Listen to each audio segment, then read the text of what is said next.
hands. Hello everyone, my name is Makarchan. I am from Women's Resource Center, Armenia. It is a very big honor for all of us to have all these guests from other countries, because it is really very important to have a focus on all these issues which are currently raised during this conference, during this meeting, and hopefully we will have a very positive outcome from this meeting, and we will have a good strategy not only for Armenian but also for other countries, women human rights activists, and we can work together and we will have a positive results. Thank you. My name is Lara Aharonian from the Women's Resource Center, and I feel today's event roundtable on the protection of women human rights defenders was very important and the first step in the region and in our country to raise the issue of the work that women's human rights defenders are doing here and around the globe. And this is the first step in acknowledging and it's the first step towards empowering them, supporting them, and being able to find together mechanisms to protect women human rights defenders. As we know, women human rights defenders experience different kind of discrimination, pressure, sometimes from state actors, also non-state actors, from different organizations, from the private sector as well as the public. So this kind of event gives us the chance to work together to find common solutions, new strategies to address this issue together, because the same issue are faced in different countries, in different situations, and unless we come together, and this kind of roundtable gave us the opportunity to do so, it would become very difficult to raise it. My name is Baya Bataray. I represent Union Safari, Human Rights House Tbilisi office. Today we gathered here to talk about the human rights defenders who work on women's issues and who work on gender issues, and also with regards to the reproductive rights, sexuality, LGBT rights and minority rights.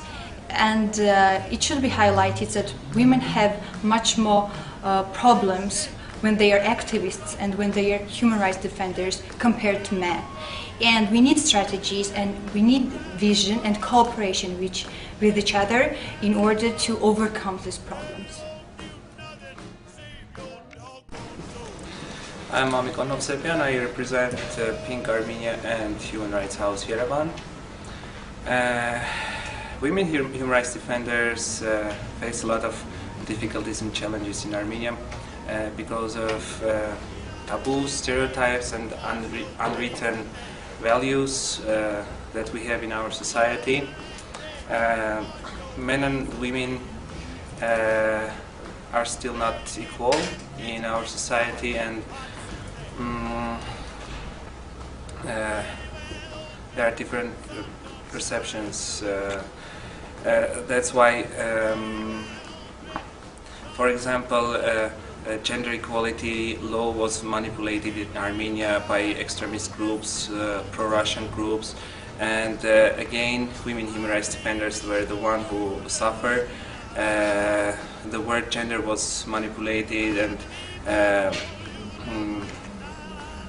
manipulated on TV, on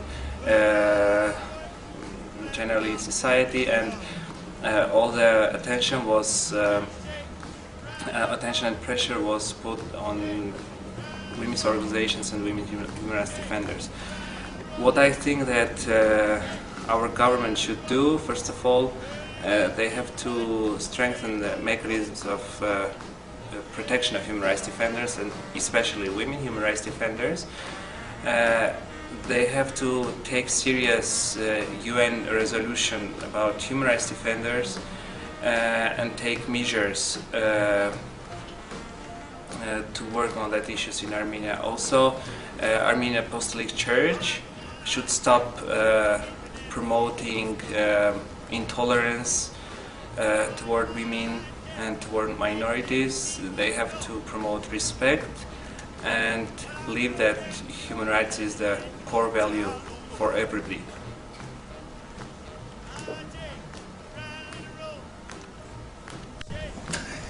Sana Kabab, Human Rights House, Zagreb, Croatia. I was glad to be here, although I'm very tired, because I think that support and solidarity between women's human rights defenders all over the world can only change the situation, because then we become more vocal and more influential.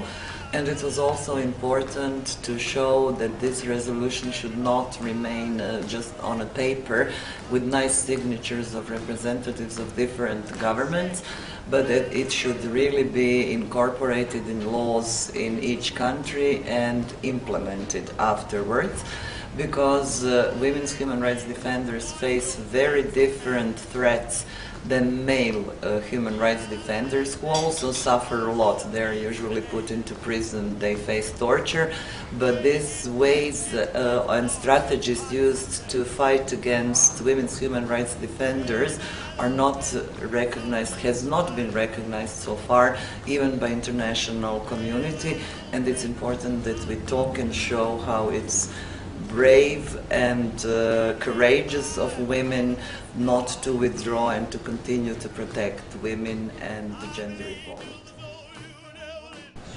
Меня зовут Инна Айрапетян, я координатор программного отдела Чеченской региональной общественной организации ресурсно-социально-психологический центр «Синтем».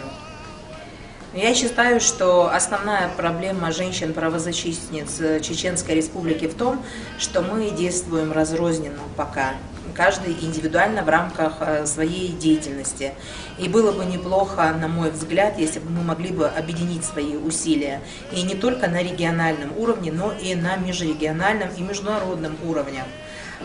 И подобные круглые столы, в котором я и сейчас принимала участие, как раз-таки способствуют достижению этой цели.